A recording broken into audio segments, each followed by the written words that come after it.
Hello kids, my self Poonam Kumawat और आज हम क्लास 12th की बायोलॉजी स्टार्ट करने वाले हैं। क्लास 12th की जो फर्स्ट यूनिट है वो कौन सी है? रिप्रोडक्शन। देखो बेसिकली तो 11th एंड 12th बायोलॉजी के अंदर टोटल 10 यूनिट्स है। जो फर्स्ट 5 यूनिट्स थी वो हम 11th क्लास में पढ़ते हैं और जो बाकी की 5 यूनिट है वो हम क्लास 12th में पढ़ते हैं। तो वैसे तो जो रिप्रोडक्शन जो कि 12th क्लास की फर्स्ट यूनिट है ऑफिशियली वो 6 यूनिट में कंसिडर की जाती है। तो हमारी आज जो यूनिट है वो कौन सी है? रिप्रोडक्शन। ठीक है, आज हम इस क्लास के अंदर इसी यूनिट के बारे में डिस्कशन करेंगे कि रिप्रोडक्शन का जो फिनोमिना है वो किस तरीके का फिनोमिना है और ये इस फिनोमिना को हम लिविंग या लाइफ से रिलेट करके भी देखेंगे कि जो लिविंग्स है वो किस तरीके से इस फिनोमिना को कंटिन्यू करते हैं या फिर किसी भी लिविंग ऑर्गेनिज्म के लिए रिप्रोडक्शन की क्या वैल्यू है। सो बेसिकली हम लोग स्टार्ट कर रहे हैं बायोलॉजी और बायोलॉजी को हम बिल्कुल बेस से स्टार्ट करते हैं। तो बायोलॉजी टर्म में ही कुछ ऐसी बातें निकल के आती है जो कि हमारे लिए बहुत इंपॉर्टेंट है। आपने क्लास 11th के अंदर काफ़ी चीज़ें पढ़ी थी लिविंग के बारे में, जो कि फर्स्ट यूनिट था द लिविंग वर्ड। उसके अंदर आप लोगों ने सारी चीज़ें बहुत अच्छे से क्लियरली समझी होंगी। मैं उनको वापस से थोड़ा सा रिकॉल करवाती हूँ, देन इस क्लास को हम आगे कंटिन्यू करते हैं। तो हम पढ़ रहे हैं बायोलॉजी। ठीक है, अब देखो जो बायोलॉजी है वो जो है एक दो ग्रीक वर्ड से मिलके बना होता है। बायोलॉजी जो वर्ड है वो दो ग्रीक वर्ड है और जो पहला वर्ड है वो कौन सा रहता है बच्चों? बायोस। और जो दूसरा है वो क्या होता है? लोगस। ठीक है, बायोस का मतलब क्या होता है? लाइफ। और लोगस का मतलब क्या होता है? स्टडी। ठीक है, तो अगर इन दोनों को हम जोड़ दें तो बायोलॉजी का जो मीनिंग रहता है हमारे लिए वो होता है it is a branch of science in which study of the life. Study of life. ठीक है, अब इसके अलावा भी बायोलॉजी के कुछ और क्वेश्चंस बनते हैं, जैसे कि बायोलॉजी को ऐसा माना जाता है कि बायोलॉजी जो है वो स्टोरी बताती है किसके? लाइफ की। तो biology is a story of life on earth, ये डेफिनेशन भी आती है। Biology it is a story of life on earth.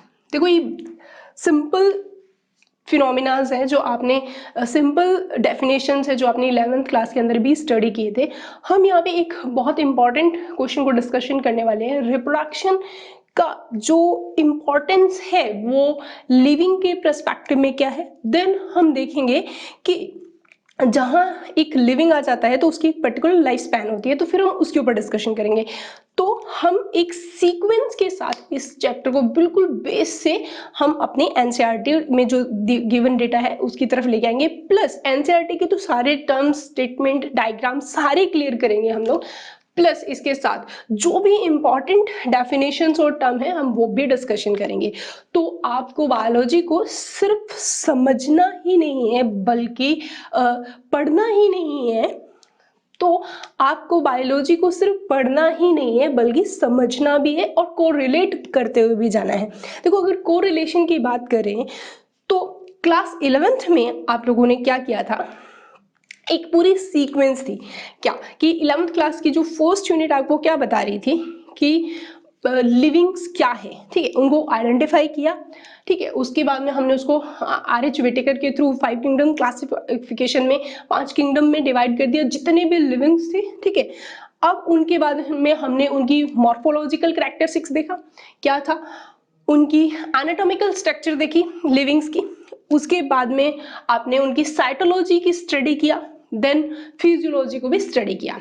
अब जब लिविंग्स को आपने आइडेंटिफाई भी कर दिया, उसको क्लासिफाई भी कर दिया, देन आपने उसकी मॉर्फोलॉजी, एनाटॉमी की भी स्टडी कर दी, साइटोलॉजी की भी स्टडी कर दी एंड फिजियोलॉजी की भी स्टडी कर दी। अब बात आती है कि जो वो लिविंग्स हैं वो अर्थ पर अपनी आइडेंटिटी या जो स्पीसीज है अर्थ पे वो अपनी आइडेंटिटी कैसे बनाएगी, वो हमें कौन सी यूनिट बताएगी? रिप्रोडक्शन। तो इस यूनिट के अंदर बेसिकली हम वो सारे एस्पेक्ट्स पढ़ेंगे जिनके थ्रू हम ये चीज समझेंगे कि रिप्रोडक्शन है वो किस तरह की फिनोमिना है, कैसे होती है, कितने टाइप प्रेजेंट है, और इस पूरे के पूरे सिनेरियो को हम समझेंगे। तो पहले मैं इस यूनिट के अंदर आपको बताऊं तो हम इस यूनिट के अंदर क्या क्या पढ़ने वाले हैं। इस यूनिट के अंदर जो हम देखेंगे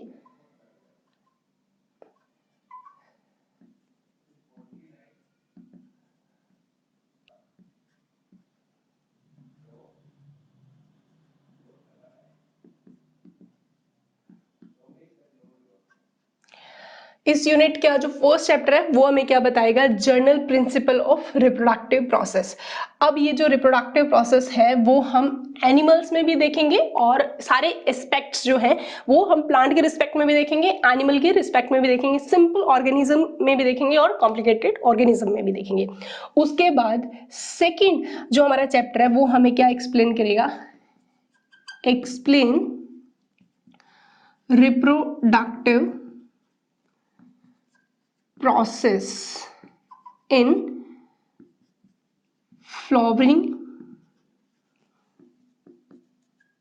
plants। एंड जो थर्ड चैप्टर हमारा रहेगा वो किसके बारे में बताएगा, ह्यूमंस के अंदर। ठीक है, ह्यूमंस के बारे में। ठीक है, तो इसके बाद में ये जो है हमारा सेकेंड प्लस हमारा कौन सा चैप्टर हो गया, थर्ड, ये फोर्थ चैप्टर। और जो हमारा इसी यूनिट का जो फोर्थ चैप्टर होगा वो किसके बारे में होगा, वो होगा reproductive health.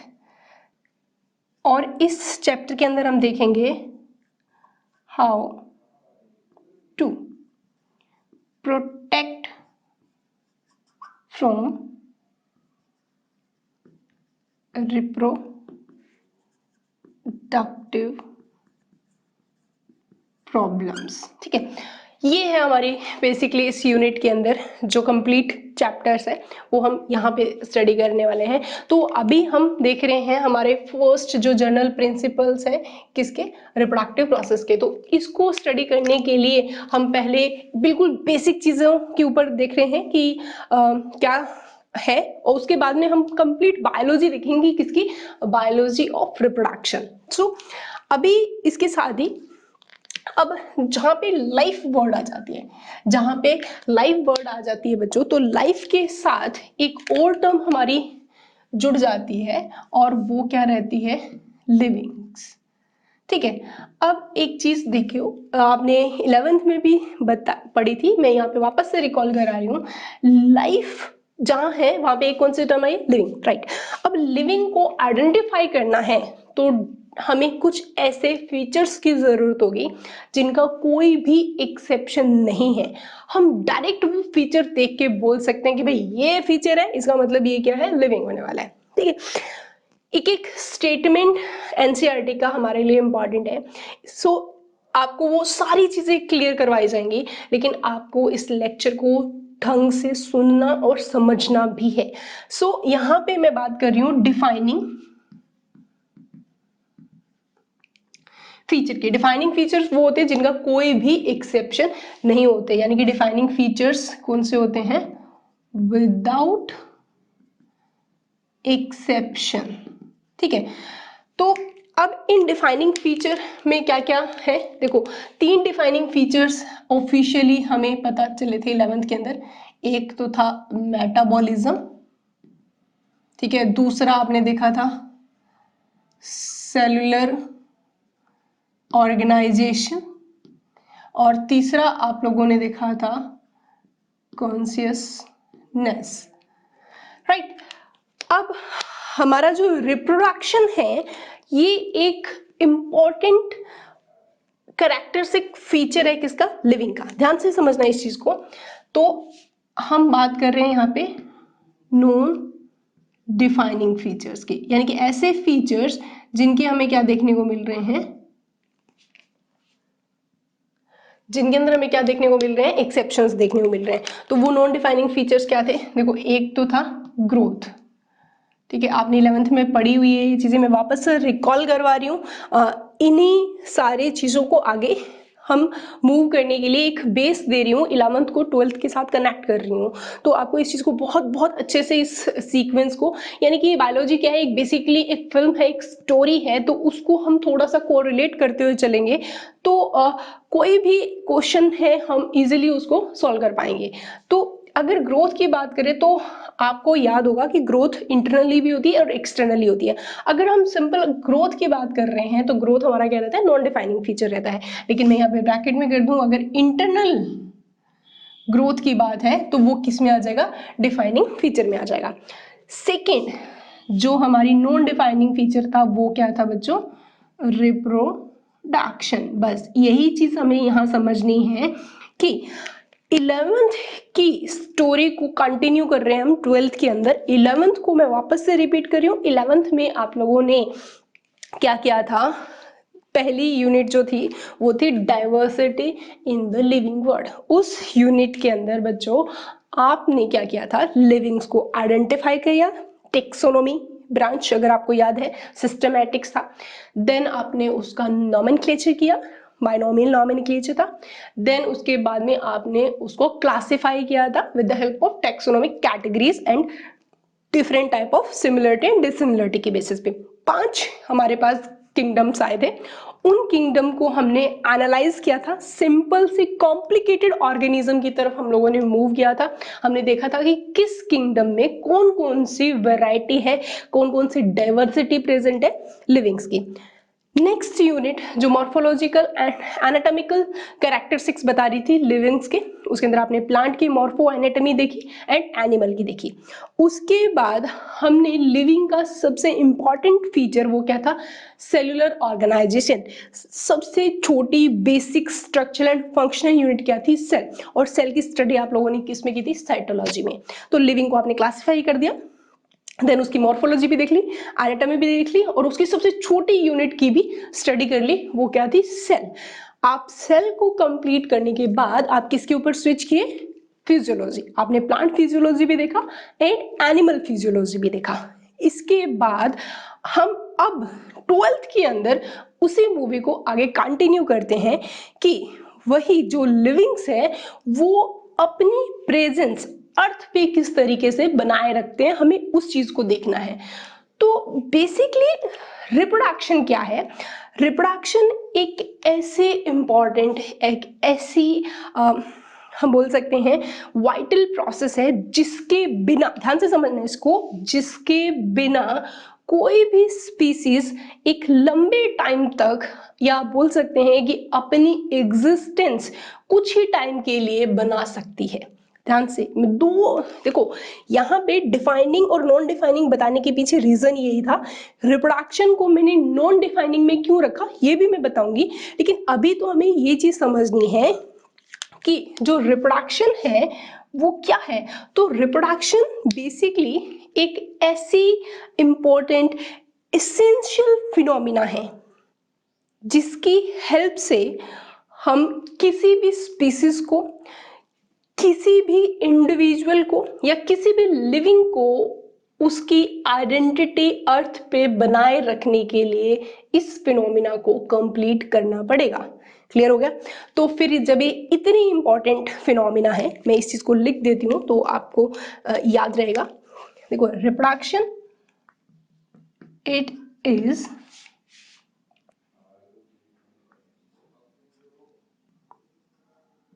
essential, it is a essential process for continuous, या कंटिन्यूटी बोल सकते हैं, या कंटिन्यूएशन। देखो, कंटिन्यूएशन की जगह एक और वर्ड भी यूज किया जाता है, वो है perpetuation and maintenance of a species in biosphere.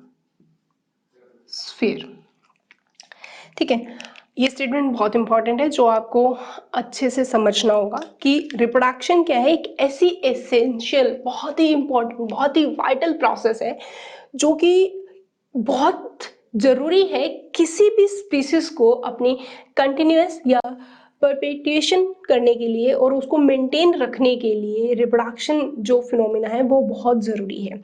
ठीक है, जब ये फिनोमिना इतनी इम्पॉर्टेंट है तो फिर हम इसको नॉन डिफाइनिंग में क्यों रख रहे हैं। मैं आपको बार बार बोल रही हूँ कि लिविंग ऑर्गेनिज्म जो है उसको अपने आप को, या जो स्पीसीज है, डाइवर्सिटी है जो स्पीसीज के अंदर, हर एक स्पीसीज को अपने आप को अर्थ पे बनाए रखने के लिए रिप्रोडक्शन करना बहुत जरूरी है। बिल्कुल सही बात है। ठीक है, जब ये इतनी important characteristic feature of the living है तो फिर इसको हमने नॉन डिफाइनिंग प्रॉपर्टी में क्यों रखा, वो है ऐसी वजह जिसके कारण हमने रखा। वो क्या वजह है, वो ये वजह है कि जो रिप्रोडक्शन प्रोसेस है इसके क्या है, हमें एक्सेप्शंस मिलते हैं। जैसे कि अनडाउटेडली नॉन लिविंग जो है वो कभी भी रिप्रोडक्शन नहीं करते। फैक्ट है ये चीज़ कि जो नॉन लिविंग जितने भी हैं अर्थ पे वो कभी भी रिप्रोडक्शन नहीं करते, लेकिन सारे लिविंग रिप्रोडक्शन करें ये भी तो जरूरी नहीं है। एग्जाम्पल की बात करें, म्यूल है, वर्कर हनी बी है। दूर क्यों जाएं, आपने अपने सराउंडिंग में बहुत सारे ह्यूमन कपल देखे होंगे जो कि स्टेराइल है, जो आगे मतलब रिप्रोडक्शन नहीं कर पा रहे हैं। तो आप देखो कि रिप्रोडक्शन की प्रोसेस किसी भी लिविंग को लाइव रखने के लिए जरूरी नहीं है। यानी कि ऐसा नहीं है कि अगर किसी लिविंग को लाइव रहना है, जिंदा रहना है, तो उसको रिप्रोडक्शन करना पड़ेगा, ऐसा नहीं है। तो यहाँ पे हमें एक्सेप्शन मिल जाने की वजह से हमने इसको किस में रखा है, नॉन डिफाइनिंग प्रॉपर्टी के अंदर रखा है। Although it's a very important characteristic feature of the living but not a defining property of living. So reproduction के अंदर होता क्या है, देखो रिप्रोडक्शन के अंदर हर एक इंडिविजुअल जो है वो क्या करता है, अपनी प्रोजेनी को फॉर्म करता है। ठीक है, तो हम बोल सकते हैं ईच इंडिविजुअल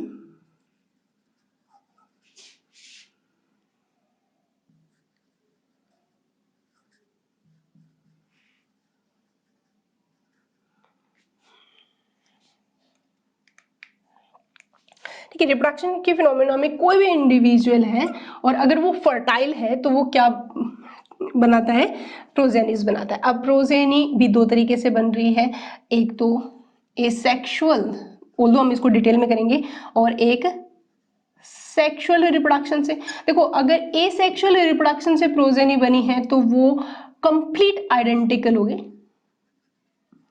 किसके, पेरेंट्स के। लेकिन यहाँ पे क्लास 11th में अगर आपने पढ़ा है सेक्सुअल रिप्रोडक्शन अगर हो रहा है तो जो प्रोजेनी के अंदर क्या आएंगे, जो प्रोजेनी होगा वो क्या बनाएगा, न्यू वेरिएंट्स फॉर्म होती है। ठीक है, अब जो ये न्यू वेरिएंट्स बनते हैं प्रोजेनी के फॉर्म में, क्योंकि ये अपने पेरेंट्स से सिमिलर है पर कंप्लीटली मतलब हम बोल नहीं सकते आइडेंटिकल नहीं है, कुछ हद तक मदर से कुछ हद तक फादर से रिजेंबल करते हैं। रीजन क्या है, क्योंकि आपने क्लास 11 में पढ़ा था क्रॉसिंग ओवर, रिकॉम्बिनेशन जैसे फिनोमिना होती है, मियोसिस होता है, जिसकी वजह से जो ऑफस्प्रिंग्स होते हैं सेक्सुअल रिप्रोडक्शन के दौरान वेरिएंट बनती है। सो यहाँ पे जो जितनी ज़्यादा वेरिएंट स्पीसीज हो, जो जितने ज़्यादा वेरिएंट प्रोजेनी होंगे उनकी सर्वाइवल रेट हम बोल सकते हैं उतने ही ज़्यादा होंगे। तो सर्वाइवल रेट भी उसका उतना ही ज़्यादा होगा। तो हम बोल सकते हैं किसी भी स्पीसीज को अर्थ पे सर्वाइव करने के लिए किसकी ज़रूरत है, रिप्रोडक्शन की। तो रिप्रोडक्शन बहुत इंपॉर्टेंट फिनोमिना है कि कोई भी इंडिविजुअल, कोई भी स्पीसीज अगर अपनी आइडेंटिटी को, अपनी एग्जिस्टेंस को बनाना है तो उसको कौन सी फिनोमिना कंप्लीट करनी पड़ेगी, रिप्रोडक्शन की फिनोमिना। तो ये था रिप्रोडक्शन क्यों जरूरी है। इस क्वेश्चन का आंसर, रिप्रोडक्शन जो है वो एक नॉन डिफाइनिंग फीचर क्यों है, इसका आंसर मिल गया। ये इंपॉर्टेंट क्यों है ये हमें पता चल गया, क्योंकि ये किसी भी स्पीसीज को उसकी एग्जिस्टेंस, उसकी आइडेंटिटी अर्थ पे बनाए रखने के लिए बहुत ही इंपॉर्टेंट फिनोमिना है, बहुत ही एसेंशियल फिनोमिना है। लेकिन ये बहुत अच्छे से क्लियर करना बच्चों कि जिंदा रहने के लिए रिप्रोडक्शन की जरूरत नहीं है। बहुत सारे स्टेराइल कपल है, वो लिविंग है, लाइव है, बट अगर वो रिप्रोडक्शन नहीं कर रहे हैं, यानी कि हम इस केस में ऐसे नहीं बोल सकते कि जो रिप्रोडक्शन कर रहा है वो लिविंग है, जो रिप्रोडक्शन नहीं कर रहा वो नॉन लिविंग है। तो इसीलिए हमने इसको किस में पुट किया है, नॉन डिफाइनिंग फीचर में। तो अब हमें लिविंग में रिप्रोडक्शन की वैल्यू पता चल गई कि क्यों इतना इम्पॉर्टेंट ये फिनोमिना है, प्रोसेस है। अब हम बात करते हैं रिप्रोडक्शन की लाइफ स्पैन की।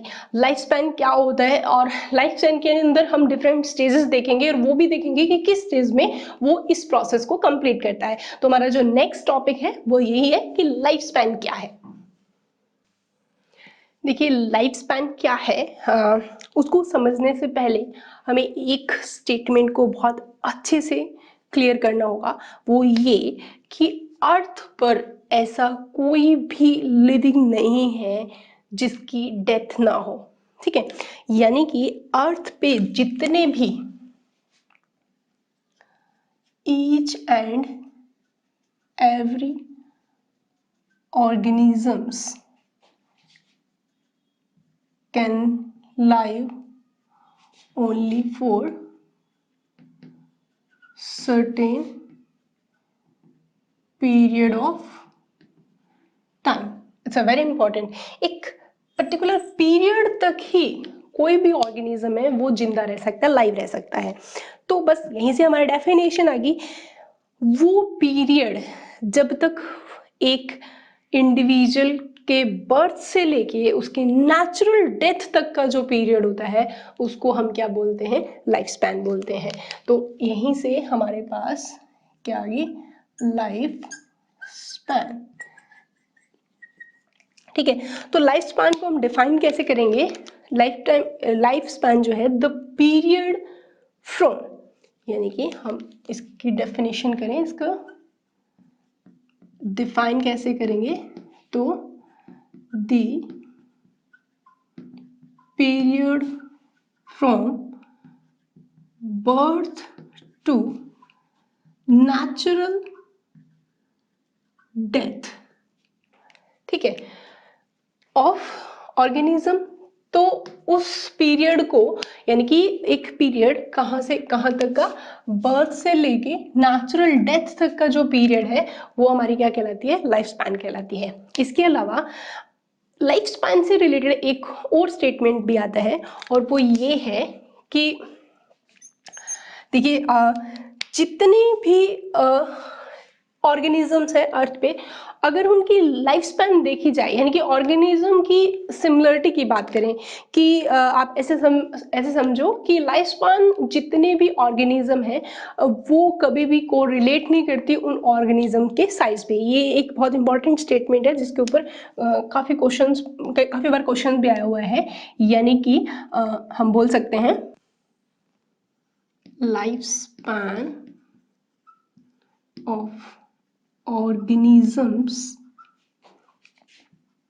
are not co-related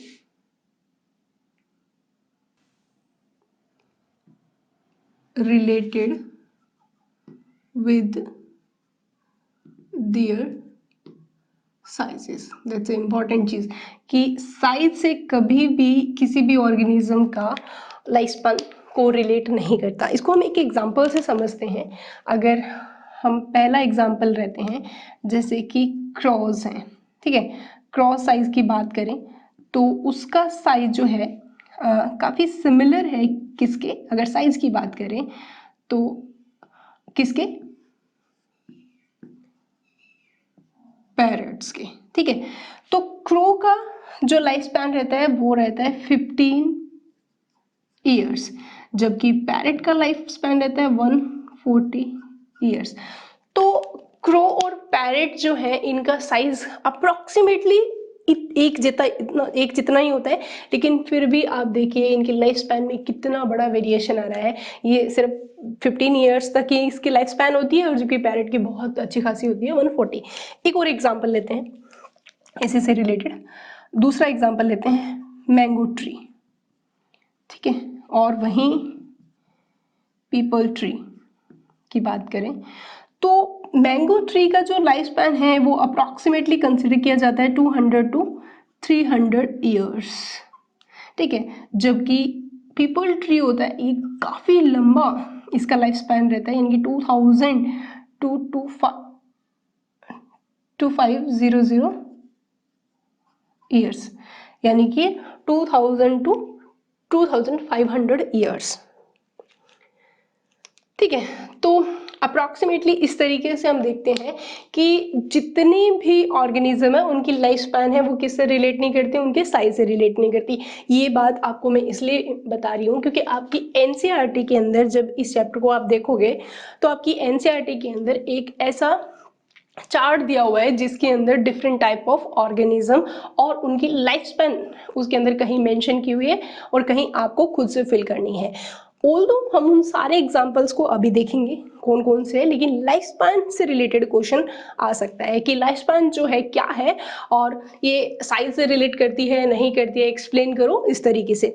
तो जब भी आप एक्सप्लेन करोगे तो आप क्या लिखोगे कि ये साइज से रिलेट नहीं करती, आप एग्जाम्पल भी बता सकते हो इस तरीके से कि जो ट्रीज हैं वो एक जितने ही हैं, एक जैसे ही दिखते हैं, लेकिन फिर भी उनकी लाइफ स्पैन में काफ़ी वेरिएशन आता है क्योंकि जो इस पीपल ट्री की जो लाइफ स्पैन है वो मैंगो ट्री से काफ़ी ज़्यादा होती है।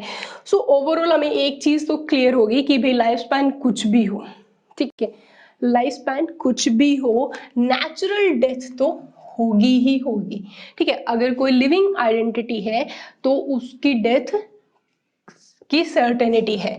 सो लाइफ स्पैन जो है वो हम देखते हैं वेरी करती है, कुछ ऑर्गेनिजम्स के अंदर ये कुछ डेज की भी हो सकती है, तो किसके अंदर कुछ थाउजेंड्स ऑफ ईयर्स की भी हो सकती है, ठीक है। तो ये वैरी करती है। तो अब हमारे पास एक और स्टेटमेंट रहता है जो कि बहुत इंपॉर्टेंट है, वो ये कि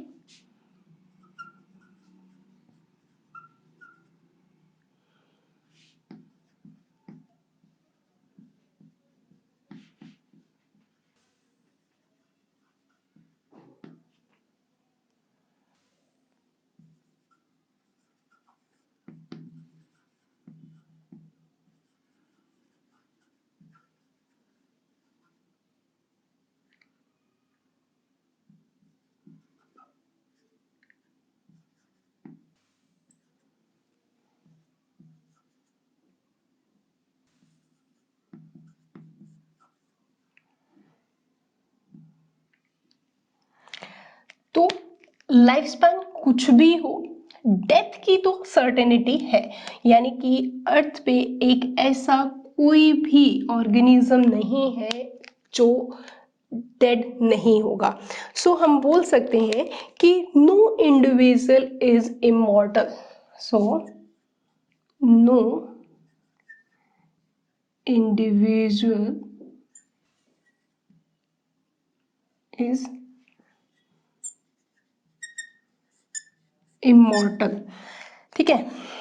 लेकिन यहाँ पे एक्सेप्शन है, बहुत इंपॉर्टेंट चीज़ है कि अभी अभी मैंने बोला कि अर्थ पे ऐसा कोई भी इंडिविजुअल नहीं है जो कि इमॉर्टल हो, एक्सेप्ट कौन, सिंगल सेल ऑर्गेनिजम्स, इनको छोड़ दो, सिंगल सेल ऑर्गेनिज्म को आप छोड़ दो तो अर्थ पे ऐसा कोई भी ऑर्गेनिज्म नहीं है जिसकी डेथ नहीं हो सकती।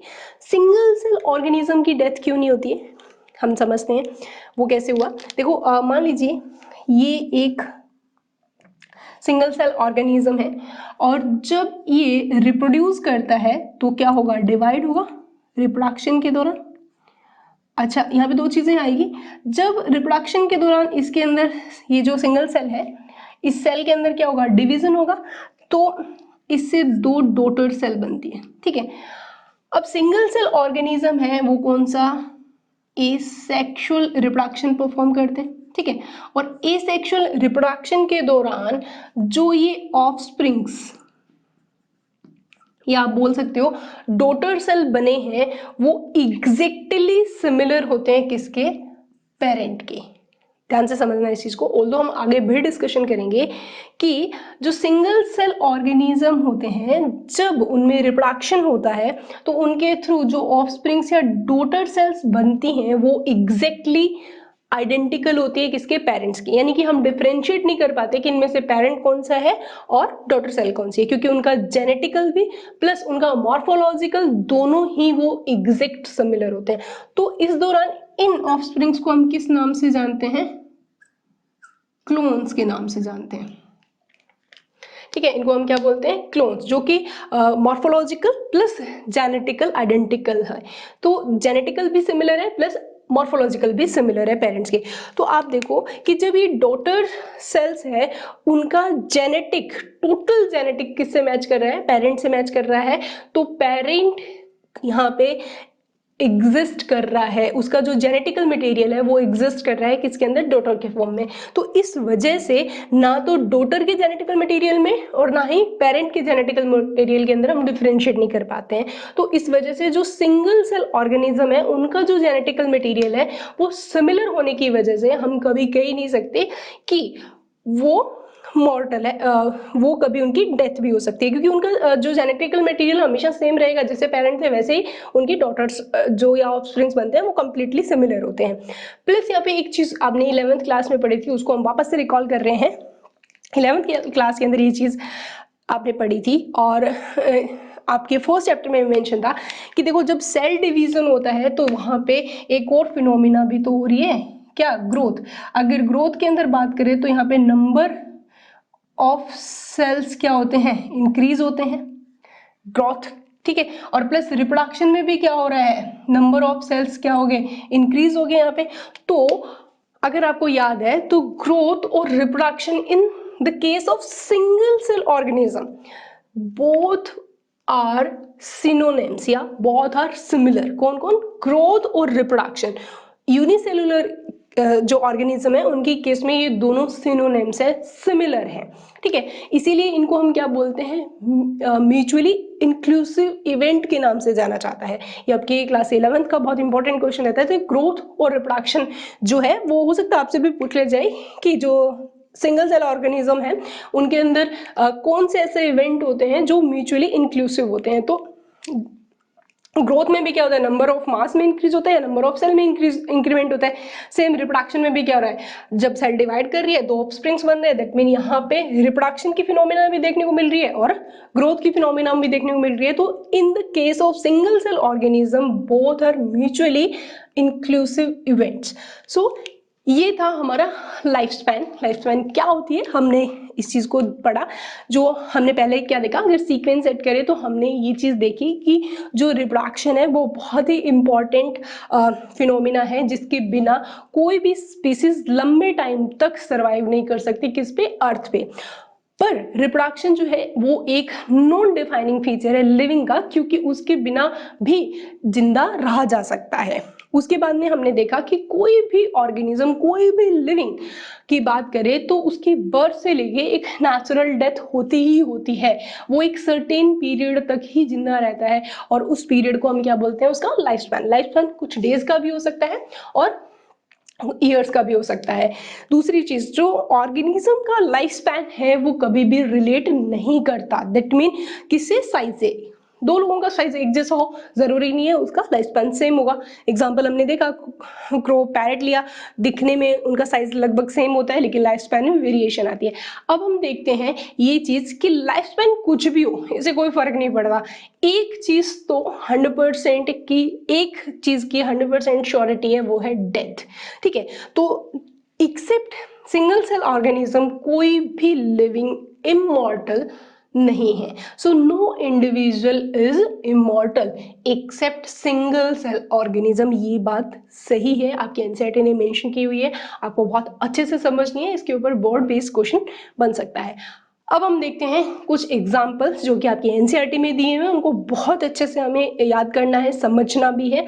और वो एग्जाम्पल है जिनके अंदर काफ़ी ऑर्गेनिज्म है और उनकी क्या पूछे गए हैं, लाइफ स्पैन पूछे गए। तो अभी हम उन एग्जाम्पल्स को देखते हैं और वो एग्जाम्पल क्या क्या है। और एग्जाम्पल कुछ इस तरीके से हैं। अगर आप देखेंगे लाइफ स्पैन, एलिफेंट की लगभग 65 to 90 ईयर्स रहती है, रोज की 5 to 7 ईयर है, डॉग की 20 to 30 ईयर्स है, बटरफ्लाई की 1 to 2 वीक है, क्रो की 15 ईयर्स रहती है, बनाना ट्री की 20 to 25 ईयर है, काऊ की 15 to 25 ईयर है, पैरेट की 140 ईयर है, बताया भी था अपनों ने पहले, क्रोकोडाइल का 60 ईयर रहती है, हॉर्स की 62 ईयर है, फ्रूट फ्लाई की 20 to 30 डेज की रहती है। जो राइस है, जो राइस प्लांट है, इसकी 3 to 4 मंथ्स रहती है। टोरटोइज की 100 to 150 ईयर है, और जो बनियान ट्री रहता है उसका 200 to 300 ईयर्स रहती है। तो अगर आप देखें तो लाइफ स्पैन जो है वो कुछ वीक की भी हो सकती है, ठीक है, प्लस लाइफ स्पैन जो है वो कुछ डेज की भी हो सकती है, कुछ मंथ्स की भी हो सकती है, और ईयर्स तो है ही है। तो लाइफ स्पैन जो है वो वैरी करती है, ये डेज या वीक की हो सकती है, इसके अलावा ये कुछ मंथ्स की भी हो सकती है, प्लस ये 1000 ऑफ ईयर्स भी हो सकती है। तो लाइफ स्पैन जो है, ये सारी की सारी लाइफ स्पैन जो है आपके एनसीईआरटी में कुछ की मेंशन है, कुछ के आपसे खुद से फिल करने के लिए बोला गया है। तो ये सारे के सारे लाइफ स्पैन आपको याद करने हैं। अब हमारा जो टॉपिक है वो ये है कि लाइफ स्पैन की स्टेजेस कौन कौन सी होती है, उसके ऊपर हम डिस्कशन करेंगे कि लाइफ स्पैन की स्टेजेस। तो अब देखते हैं स्टेजेस ऑफ लाइफ स्पैन, यानी कि अब हमारा जो टॉपिक वो क्या है, स्टेजेस ऑफ लाइफ स्पैन। अभी हम लोगों ने क्लियर कर ही लिया है कि लाइफ स्पैन क्या है, एक ऐसा पीरियड कहाँ से लेके, बर्थ से लेके कहाँ तक, नेचुरल डेथ तक का जो पीरियड है उस पीरियड को हम क्या बोलते हैं, लाइफ स्पैन, ठीक है। अब हम देखते हैं कि इसकी क्या क्या स्टेजेस हैं। अगर हम इसकी स्टेज की बात करें तो इसकी जो पहली स्टेज रहती है लाइफ स्पैन की वो रहती है बर्थ, ठीक है। ये क्या है, इसकी पहली स्टेज है। बर्थ क्या है, देखो बर्थ नॉर्मल एक ऐसी फिनोमिना है जिसके अंदर एक ऑफस्प्रिंग या न्यू यंग वन अपनी मदर की बॉडी से क्या आता है, बाहर आता है। उस प्रोसेस को हम क्या बोलते हैं, बर्थ। तो इसको हम किस तरीके से लिखेंगे, इट इज अ प्रोसेस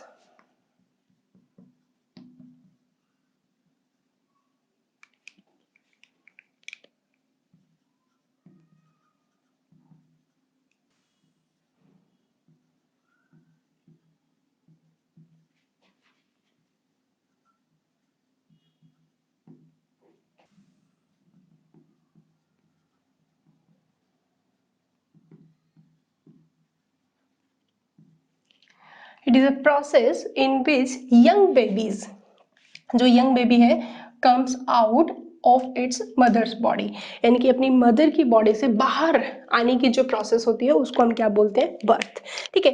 ये एक रिप्रोडक्शन की जो फिनोमिना रहेगी ना, इसके अंदर कुछ साइक्लिक इवेंट्स रहते हैं जो कि लाइफ स्पैन के थ्रू हम देखते हैं किस तरीके से क्लियर, इसको हम क्लियर करेंगे। जो सेकेंड हमारा जो रहता है स्टेज, वो कौन सी, जुवेनिलिटी।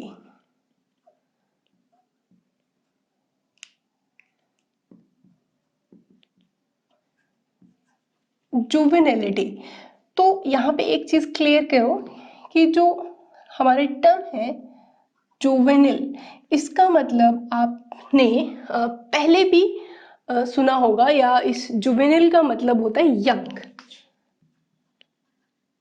क्या मतलब होता है, यंग। एक ऑफस्प्रिंग या एक यंग वन जब अपनी मदर की बॉडी से बाहर आता है तो बाहर आने के बाद वो कुछ मेच्योरिटी गेन करने से पहले वो अपने जितने भी ऑर्गन्स हैं उनकी ग्रोथ करता है, यानी कि यंग वंस जो होता है वो इस पीरियड के अंदर क्या करता है, डेवलप कर रहा होता है अपने जितने भी रिप्रोडक्टिव ऑर्गन्स होते हैं उनको, क्योंकि आगे उन्हीं ऑर्गन्स को कौन सी फिनोमिना को कंप्लीट करना होता है, रिप्रोडक्शन की फिनोमिना को। तो हम जुवेनिलिटी स्टेज के अंदर बोल सकते हैं कि इस स्टेज में क्या होगा, during this stage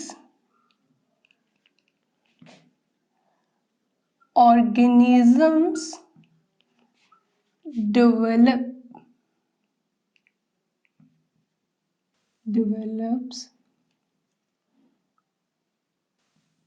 the capacity to reproduce। ठीक है, यानी कि यहाँ पे ओवरऑल क्या चल रहा होता है, उस पर्टिकुलर यंग वन का क्या चल रहा होता है, डेवलपमेंट चल रहा होता है, जिसके अंदर वो ऑर्गन्स को क्या कर रहा होता है, डेवलप कर रहा होता है। तो बर्थ फिनोमिना कंप्लीट होगी, उसके पास हमने जुवेनाइल स्टेज को भी कंप्लीट कर दिया। एंड नेक्स्ट जो हमारे पास स्टेज रहती है वो कौन सी होती है, मैच्योरिटी। यानी कि ये हमारी स्टेज कौन सी है, मैच्योरिटी।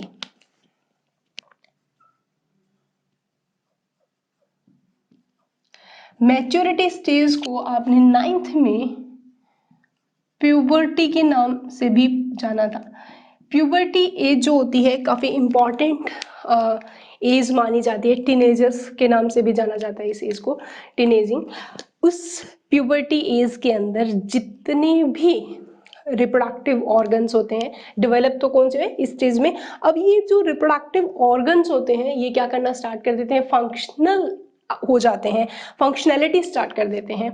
तो it's a very very important stage of life, क्योंकि इस एज के अंदर हॉर्मोन्स का बड़ा ही फ्लक्चुएशन होता है, जिससे कि काफ़ी सारी प्रॉब्लम्स क्रिएट होती है। लाइक कि हॉर्मोन्स जब सेक्स हॉर्मोन्स जब रिलीज होते हैं तो काफ़ी हार्मोनल चेंजेस के साथ साथ बिहेवियर वाइज भी चेंजेस आता है पर्टिकुलर जो यंग वन है उसके अंदर। और वो उन हॉर्मोन्स की प्रेजेंस से काफ़ी डिस्टर्ब भी हो जाता है, डिस्ट्रैक्ट भी हो जाता है, और सिंप्लीफाई बोले तो वो अपने एम के लिए फोकस भी हो सकता है और अपने एम से हट भी सकता है। सो वो बड़ा ही बहुत ही इम्पॉर्टेंट और बड़ी ही क्रूशियल फेज होती है puberty as. So it's a very important phase. तो इस फेज के अंदर क्या होता है, बेसिकली प्यूबर्टी एज के अंदर हमें देखने को मिलता है कि जितने भी ऑर्गेनिजम्स हैं वो इस पीरियड के अंदर यहाँ से रिप्रोडक्शन करना क्या कर देते हैं, स्टार्ट कर देते हैं। तो हम बोल सकते हैं कि इस फेज में रिप्रोडक्शन क्या हो जाता है, रिप्रोडक्शन की फिनोमिना क्या होती है, स्टार्ट हो जाती है। तो ये क्वेश्चन भी आता है कि कौन सी स्टेज के अंदर रिप्रोडक्शन की फिनोमिना स्टार्ट होती है। तो हम बोल सकते हैं reproduction begins during this stage। ठीक है, तो यहाँ पे रिप्रोडक्शन क्या होने लग गया, स्टार्ट होने लग गया है। आगे हमारी जो फिनोमिना है, नेक्स्ट जो स्टेज है वो कौन सी रहती है, वो भी काफ़ी इम्पॉर्टेंट स्टेज है लाइफ स्पैन की। और इस स्टेज को हम बोलते हैं एजिंग एंड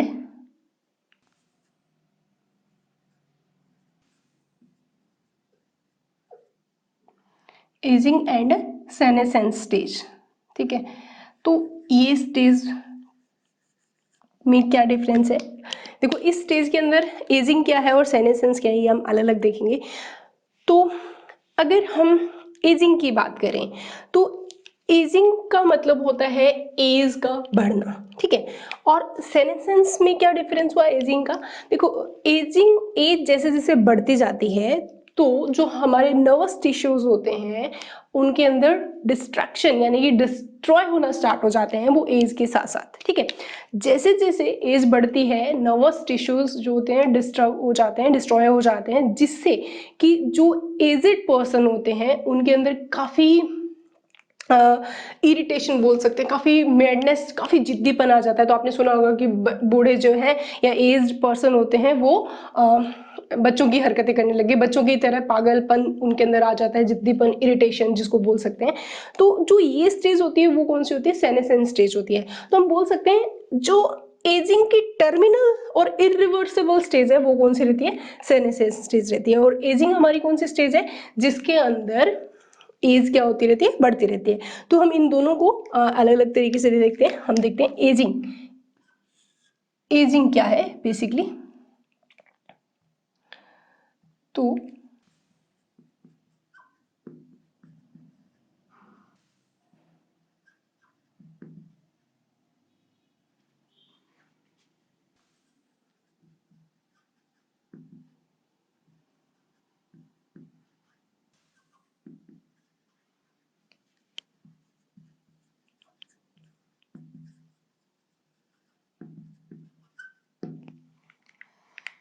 तो एजिंग क्या होती है? एक प्रोग्रेसिव डिटेरियोरेशन होता है, यानी कि एज का बढ़ना किसके अंदर? ऑर्गेनिजम्स की बॉडी के अंदर।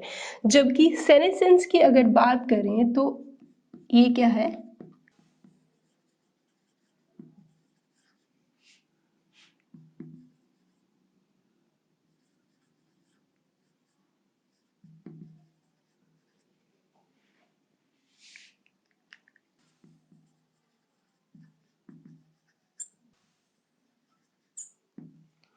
तो सेनेसेंस क्या है? एक टर्मिनल इरिवर्सिबल स्टेज है किसकी?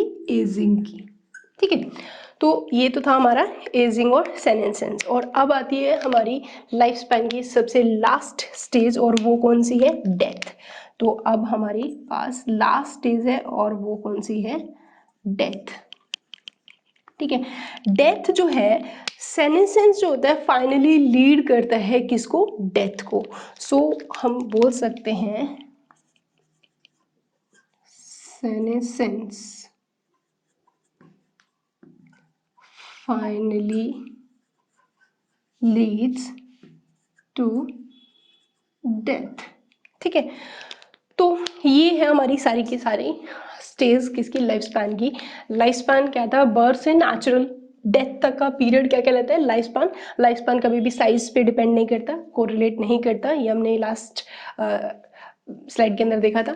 अभी अगर हम देखें इसकी स्टेजेस की बात करें तो इसकी जो पहली स्टेज रहती है बर्थ, जिसके अंदर कोई भी यंग वन अपनी मदर की बॉडी से बाहर आता है। जुवेनाइल स्टेज वो स्टेज होती है जहाँ पे उसके अंदर डेवलपमेंट चल रहा होता है, या रिप्रोड्यूस करने वाले जो ऑर्गन्स होते हैं उनके अंदर डेवलपमेंट या ग्रोथ कर रहे होते हैं, वो कैपेसिटी को गेन कर रहे होते हैं किसके लिए? रिप्रोडक्शन के लिए।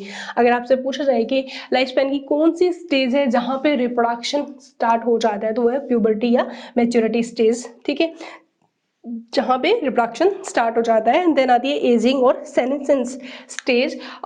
एजिंग का मतलब है एज का बढ़ना, और जैसे जैसे एज बढ़ती है तो मैडनेस इंक्रीज होता है, इरिटेशन इंक्रीज होता है जो ऑर्गेनिजम्स हैं उनके अंदर। रीजन ये था क्योंकि उनके नर्वस टिश्यूज क्या होने लगते थे? डिस्ट्रॉय होने लग जाते हैं। तो जो अगर एजिंग की बात करें तो एक प्रोग्रेसिव डिटेरियोरेशन फिनोमिना है किसी भी ऑर्गेनिज्म की बॉडी की, जबकि सेनेसेंस जो है टर्मिनल इरिवर्सिबल स्टेज कंसिडर की जाती है एजिंग को। ये भी क्वेश्चन आया हुआ है कि डेथ जो है वो किसके, कौन लीड करता है डेथ को? तो सेनेसेंस स्टेज होते हैं वो फाइनली लीड करती है डेथ को। तो ये था हमारा लाइफ स्पैन और उसकी स्टेजेस। ओवरऑल हमें ये पता चल गया कि लाइफ स्पैन के अंदर जो रिप्रोडक्शन होता है, यानी कि रिप्रोडक्शन जो होता है वो कौन सी स्टेज में होता है? मैच्योरिटी। सो अब हमारा नेक्स्ट टॉपिक यही है कि रिप्रोडक्शन हमने समझ लिया is a very essential phenomena. ये भी देख लिया किसी भी ऑर्गेनिज्म के अंदर रिप्रोडक्शन जो है एक पर्टिकुलर स्टेज के अंदर कंप्लीट होता है उसकी लाइफ स्पैन के अकॉर्डिंग। सो अब हम इसका मतलब समझते हैं कि रिप्रोडक्शन क्या है और वो क्यों जरूरी है, इस यानी कि पर्पस क्या है रिप्रोडक्शन के, ये अब हम अभी क्लियर करते हैं। सो नेक्स्ट टॉपिक है व्हाट इज द रिप्रोडक्शन। अब हम देखते हैं कि रिप्रोडक्शन का मतलब क्या होता है। देखो, अगर हमें किसी भी टॉपिक को समझना है तो पहले उस टॉपिक के नाम को समझना बहुत ज़रूरी है। उसी से ही काफ़ी सारी बातें अपने आप ही क्लियर हो जाती है। तो हम क्या पढ़ रहे हैं? रिप्रोडक्शन। हमें इसी को क्लियर करना है। देखो, इसको हम दो पार्ट में डिवाइड कर देते हैं। देखो, री का मतलब होता है अगेन, और प्रोडक्शन का मतलब रहता है, इस वर्ड का मतलब होता है, प्रोडक्शन का मतलब होता है टू फॉर्म। किसको बनाना है? ऑर्गेनिजम्स को। किसको बनाना है? ऑर्गेनिजम्स को। इसका मतलब रिप्रोडक्शन एक ऐसी फिनोमिना है जिससे हम किसको फॉर्म करेंगे? ऑर्गेनिजम्स को फॉर्म करेंगे। एग्जाम्पल से समझते हैं किस तरीके से। मान लीजिए हम एक बार ए सेक्सुअल रिप्रोडक्शन को देखते हुए बात कर रहे हैं। ठीक है, ये मान लीजिए एक सेल है जो कि क्या है? पेरेंट है। ठीक है, अब ये जो parent cell maturation stage complete करने के बाद में वो क्या करती है, डॉटर्स बनाती है। ये क्या है, डॉटर सेल्स हैं, ठीक है। अब ये जो डॉटर सेल्स जो है आगे क्या करती हैं, ग्रो करती हैं, यानी कि डॉटर सेल्स जो है वो आगे ग्रो करेंगी, मैच्योर होंगी और मैच्योर होके वापस से क्या करेंगी, रिप्रोडक्शन की फिनोमिना करेंगी। सो इससे भी दो नई डॉटर सेल बनेंगी और सेम इससे भी दो नई डॉटर सेल्स बनेंगी। तो अगर आप यहाँ देखें तो यहाँ क्या हो रहा है, लगातार प्रोडक्शन हो रहा है किसका, नए ऑर्गेनिजम्स का या नई डॉटर सेल्स का। तो now there is production again and again, ठीक है। तो यहाँ पे ये एक साइक्लिक इवेंट की तरह काम कर रहा है। जैसे कि मान लो किसी भी ऑफस्प्रिंग का क्या हुआ, मतलब बर्थ हुआ, बर्थ के बाद में वो क्या कर रहा है, ग्रोथ कर रहा है, और ग्रोथ जब हो रही है तो वो रिप्रोडक्शन की फिनोमिना, यानी कि ग्रोथ के पीरियड में वो क्या कर रहा है, रिप्रोडक्शन भी कर रहा है। क्या कर रहा है, रिप्रोडक्शन भी कर रहा है, और प्लस उसके बाद में वो किसको लीड करता है, उसके बाद में वो डेथ को लीड करता है, ठीक है।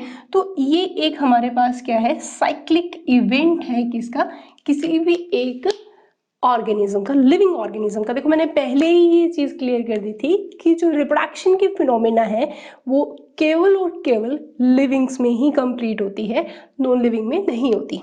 तो यहाँ पे जो ये रिप्रोडक्टिव साइक्लिक इवेंट है वो किस तरीके से होगा, कोई भी ऑर्गेनिज्म का बर्थ होगा, बर्थ होने के बाद में उसमें ग्रोथ होगी, ग्रोथ होने के बाद में वो मेच्योर होगा, मेच्योर होने के बाद में वो प्रोड्यूस करेगा किसको, रिप्रोड्यूस करेगा किसको, नए यंग वंस या नए प्रोजेनिस को या नए ऑफस्प्रिंग्स को। उसके बाद में उस पर्टिकुलर ऑर्गेनिज्म की क्या हो जाएगी, डेथ हो जाएगी। तो ये एक पूरा का पूरा लाइफ स्पान रहता है किसी एक लिविंग ऑर्गेनिज्म में, और उसका एक पर्टिकुलर स्टेज रहती है जहां पे वो क्या करता है, रिप्रोडक्शन करता है। तो ये जो कंप्लीट फिनोमिना है ये हमें क्या शो करती है, ये हमें शो करती है continuity from generation to generation, ठीक है। तो एक जनरेशन से नेक्स्ट जनरेशन की जो कंटिन्यूटी है वो हम किसके थ्रू देख पा रहे हैं, रिप्रोडक्शन के थ्रू देख पा रहे हैं।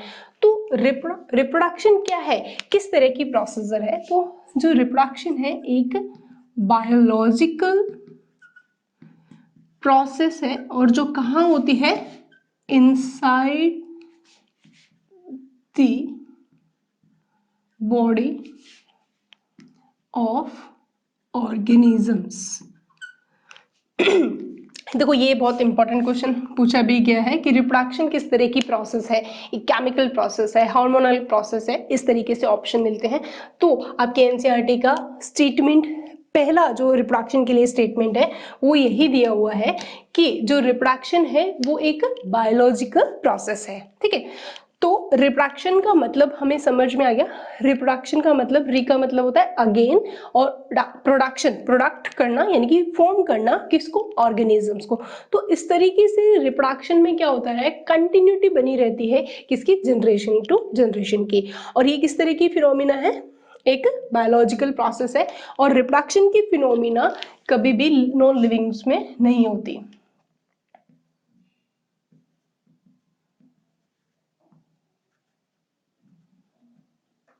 ठीक है, नॉन लिविंग्स में रिप्रोडक्शन कभी भी नहीं होता, लेकिन जिंदा रहने के लिए हमें रिप्रोडक्शन करने की कोई जरूरत नहीं है। बिना रिप्रोडक्शन करने के बिना रिप्रोडक्शन किए भी जो ऑर्गेनिजम्स है वो लाइव रह सकते हैं, इसीलिए हम इसको क्या रखते हैं, एक नॉन डिफाइनिंग फीचर में रखते हैं। अब हमारे पास आती है इसकी डेफिनेशन, ठीक है। तो अब हम देखते हैं इसकी डिफाइन, जो कि बहुत इंपॉर्टेंट है, एग्जाम में पूछी जा सकती है। तो रिप्रोडक्शन की अगर हम डिफाइन की बात करें तो इसकी डिफाइन क्या होगी वो हम देखें। तो इसकी डिफाइन कुछ इस तरीके से होगी,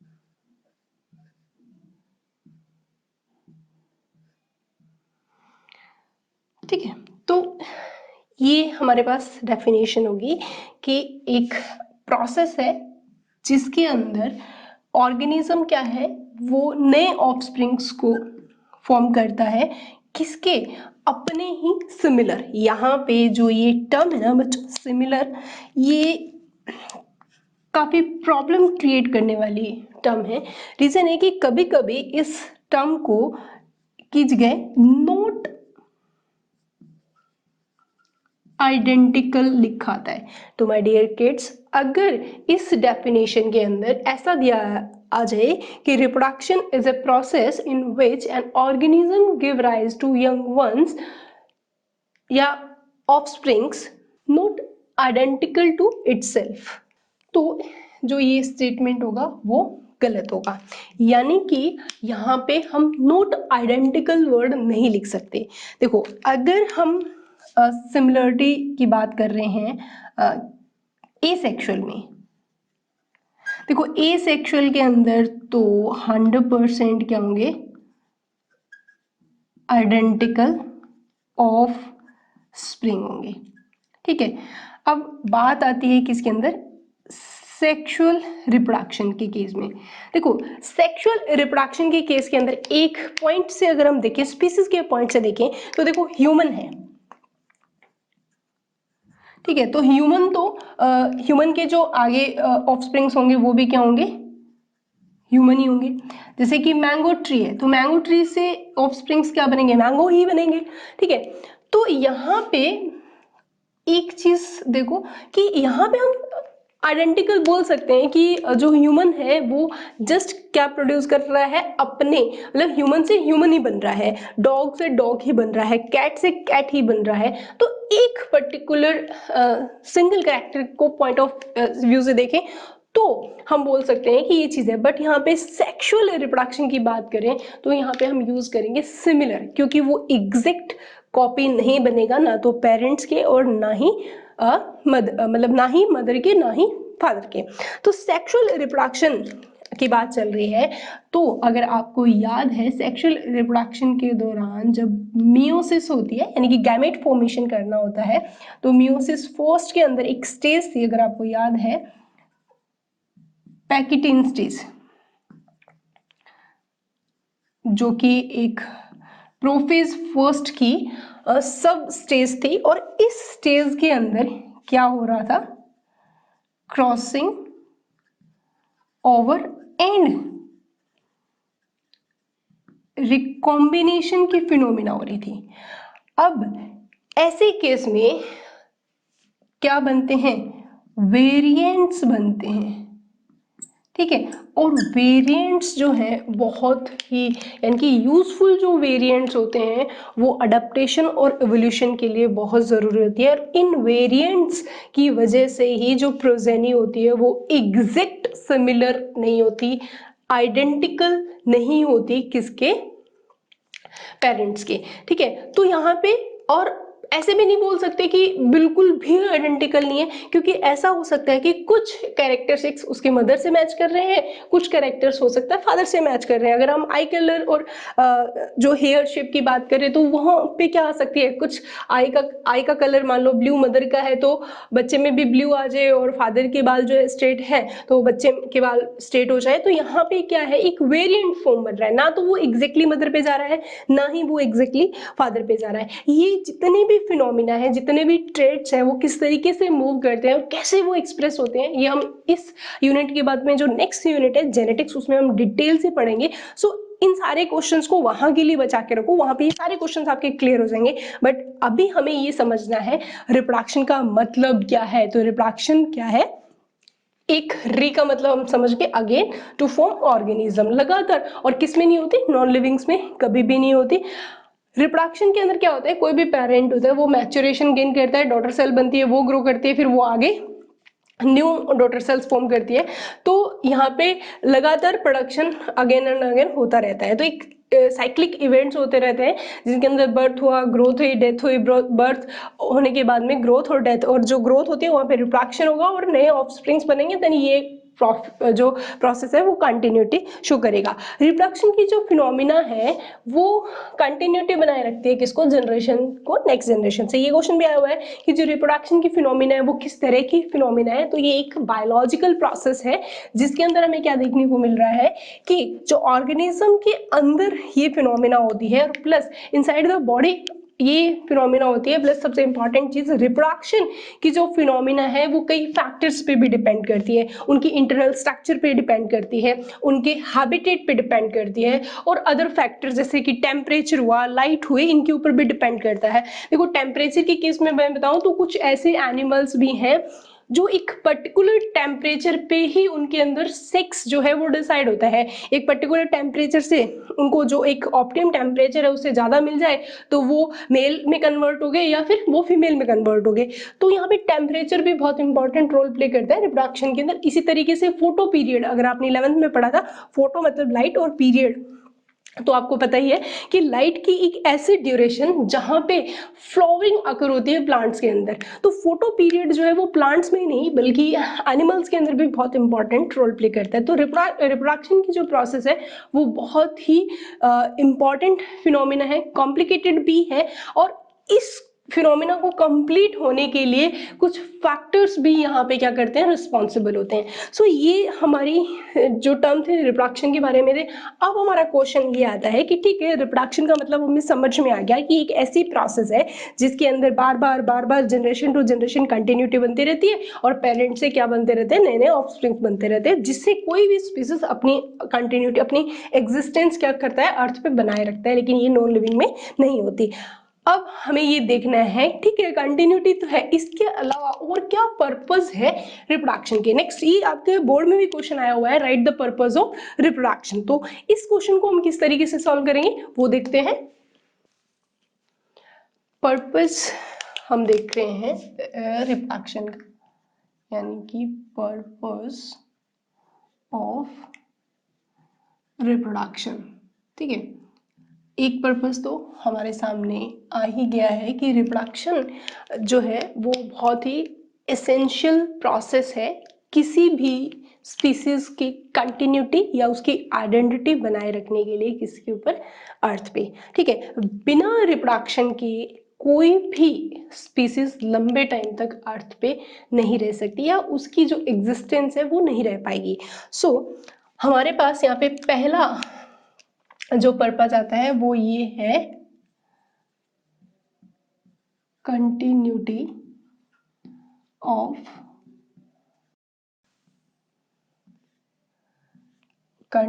ऑफ स्पीसीज को बनाए रखने के लिए।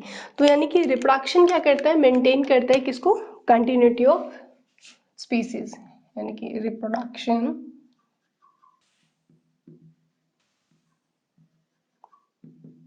Maintains continuity of species. ठीक है, दूसरा पर्पस अगर हम देखें तो क्या रहता है, सेकंड हमारे पास जो पर्पस है वो है पॉपुलेशन ऑर्गेनाइजेशन। पॉपुलेशन ऑर्गेनाइजेशन, इसका क्या मतलब हुआ वो देखते हैं। देखो रिप्रोडक्शन जो है वो मेंटेन करता है किसको, रिप्रोडक्शन मेंटेन्स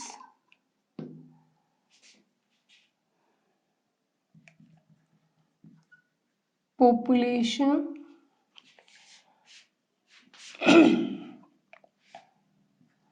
of young